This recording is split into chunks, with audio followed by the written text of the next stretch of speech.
Okay. We'll go to the front row here. Please don't forget to introduce yourselves in your outlet. Barzan Hassan, reporter for Kurdistan 24. NATO and Global Coalition are fighting to defeat ISIS in Middle East and Iraq, Syria. But instead of ISIS, Iranian Shia militia having control many areas in Iraq, Syria, Yemen, Bahrain. Are you concerned about that? Thank you. For us, the most important thing is to support the Iraqi government forces, to enable them to control their own country. And that's the reason why we help them with different kinds of training activities, including building defense and security institutions. And we have to remember that this is an effort by NATO as an alliance, but also many NATO allies are participating in different capacity and training activities in Iraq. We are, of course, concerned about what we see as an effort by Iran to destabilize countries in the region. This is something many NATO allies have raised several times, and of course, that's just adding or is adding arguments for us to continue to support and provide increased support to the Iraqi government. Okay, over there, first row, gentleman over there, yeah. Thanks. Me? Okay. Good opportunity to keep talking about Iraq. My name is Omar from Al Ghad TV. Just would like to ask about, was there any sort of agreement on how NATO's contribution would evolve on the next stage of fighting terrorism? And could you tell us about the program that NATO launched last January, and is the program to train Iraqi troops, and could you tell us any specific statistics about that? The training we launched in January was not training mainly targeting or aiming at training soldiers. What we are doing is that we are training the trainers. The whole idea is that we should enable the Iraqi forces to be able to train their own forces. So that is something NATO has done many times before. And the whole idea is that they should be, in the long run, independent of NATO. So we are training, trainers, enabling them to train many more Iraqi soldiers in the different fields I mentioned, as maintenance of equipment, countering ID, military medicine, and then, of course, we also do a lot of institution building. We didn't agree exactly on what new areas we are going to move into and how we're going to step up our training activities, because we will only do that if that's something which is closely coordinated with a global coalition to defeat ISIS and requested by the Iraqi government. But the coalition, where NATO is a full member, or is now discussing the transformation from combat operation to stabilization efforts. And there we foresee a greater need for the kind of capacity training activities that NATO can provide. And many allies expressed that they really believe that NATO should do more, but we need some more time to coordinate and also to do planning together with the global coalition and with the Iraqi government to decide exactly in which fields. But this is then, this is about enabling the Iraqi forces to stabilize their own country. It's not for NATO to supplement or to replace the efforts of the coalition, but it is to make sure that we didn't only win the war, but also that we are able to win the peace, mainly to keep Iraq as a stable country. Okay, then gentleman also in the first row. Mohammed Shaboul from Jordan News Agency, Petra. Secretary, Your Excellency, what plans do you have for increasing support to Jordan, and in which areas as one of your allies? Especially there is growing instability in the region. And I have one more question, please. How do you see the impact of relocating the U.S. Embassy to Jerusalem and Quds on stability and security in the Middle East and North Africa, and how the tensions that might emerge will affect you as NATO? Thank you. So we have just agreed a new defense capacity building package with Jordan. Jordan is a highly valued partner.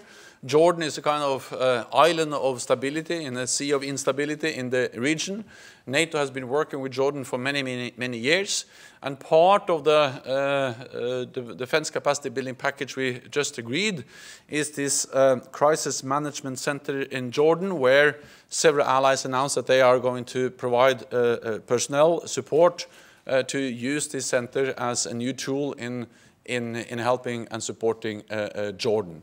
We also have had some different training activities at the King Abdullah Training Center, and we also do capacity building with with Jordan, and we are also working with Jordan when it comes to women, peace and security, to make sure that we recognize and make sure that women have a role to play in the armed forces of Jordan. So there are different fields, training, capacity building, and now also direct support to the crisis management center in Jordan. Let me add that Jordan has also helped us in providing support for Iraq, because we have also trained some Iraqi officers at the King Abdullah Training Center. When it comes to Jerusalem, I think the right thing now is to listen to the speech and not to start to comment on the speech we haven't heard, and then listen to what the President has to say before we comment on the speech. In general, I can say that NATO as an organization is not directly involved in the Middle East peace process, but allies attach a great importance to a just and lasting peace and comprehensive settlement in the Middle East, and especially in the Israel-Palestine conflict. Okay, gentleman over there. Robert Lupițu, Romania Media, Calea Europeană. Mr. Secretary General, during the press conference with High Representative Mogherini yesterday, you mentioned that quick troops mobility across Europe need good infrastructure, emphasizing that NATO standards as such were agreed during the Cold War, when many parts of the alliance were members of the Warsaw Pact. So is the infrastructure on the eastern part of the alliance a concern for NATO's defense and deterrence posture? And what has to be done in this regard? Thank you. NATO is able to move troops across Europe today, and we have proven that through different exercises where we have moved troops.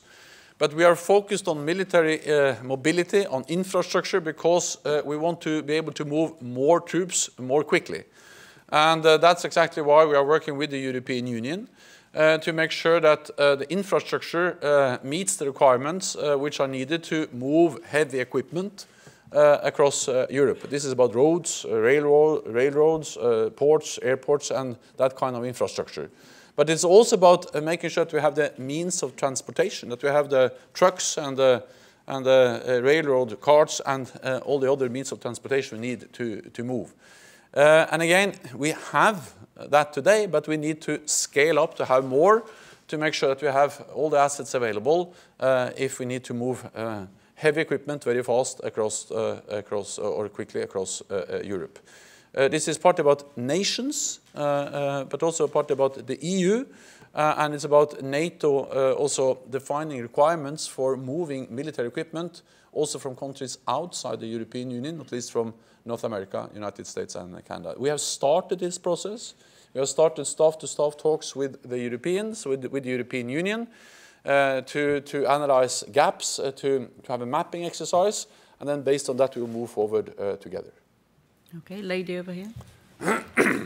Thank you. I'm Asia from Asabah newspaper in Tunisia. As you know, I'm coming from a country that is facing terrorist threats also. My question is very much related to any concrete measures or new strategy on NATO counter-terrorism efforts when it comes to non-NATO partners, and mainly going beyond the mere role of southern countries as the major police of the European side, security measures, and while facing illegal immigration and threats and so on and so forth. Today there is a major question about coming back of the radicalized terrorists from Syria and Iraq and so on and so forth. So is there any new concrete measures to go beyond the classic role of just being the policeman of the northern countries? NATO has an important role to play in the fight against terrorism and to stabilize our neighborhood, especially to the south, for instance, North Africa, Middle East. But NATO is not the only answer. Of course, we need a comprehensive approach. We need the contribution from many different institutions and nations, because to fight terrorism is about civilian intelligence, it's about border control, it's about police, it's about addressing the neighborhoods where many of the young people get radicalized, and it's also about managing other instabilities and challenges we see in the region, like for instance the refugee and migrant crisis. So NATO is part of the answer, but NATO is not the only answer. What NATO is doing is that we are working with partners, like for instance Tunisia. We have a defense capacity package also with Tunisia. And many NATO allies are also providing bilateral support. We discussed that also during our meeting today.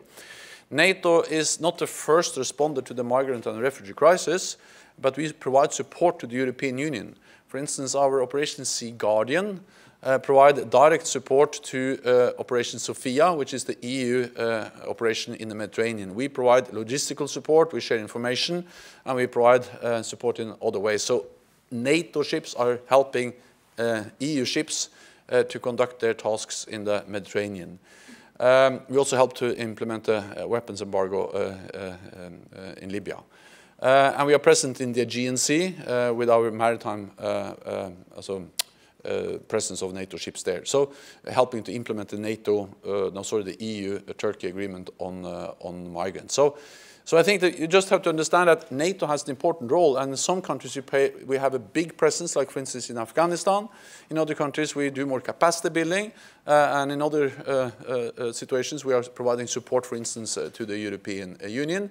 What we discussed today is how can we do more, how can we step up, both when it comes to partnerships in the region, but especially when it comes to more long-term stabilization efforts in Iraq. We have time for one final question from Agence France Presse. Secretary General, thank you. Adik Sarakat from AFP. Vladimir Putin has just announced he's going to run again for president of Russia next year. What is your reaction? Thank you. I met Vladimir Putin when he was elected the first time, so just after he was elected when I was Prime Minister and he was elected back in 2001. That was my first meeting. I worked with him when I was Prime Minister of Norway, and now I work with Russia in another capacity as Secretary General of NATO. And one clear message from this meeting is that NATO strongly believe that our dual-track approach to Russia, towards Russia, defense, deterrence, and dialogue is the right approach and has proven effective. So we continue to have a political dialogue with Russia. But we don't interfere in Russian presidential elections, so it's not for me to have any opinion about the presidential elections in Russia. Thank you very much. With that, we conclude the last press conference of this ministerial. Thank you. Thank you.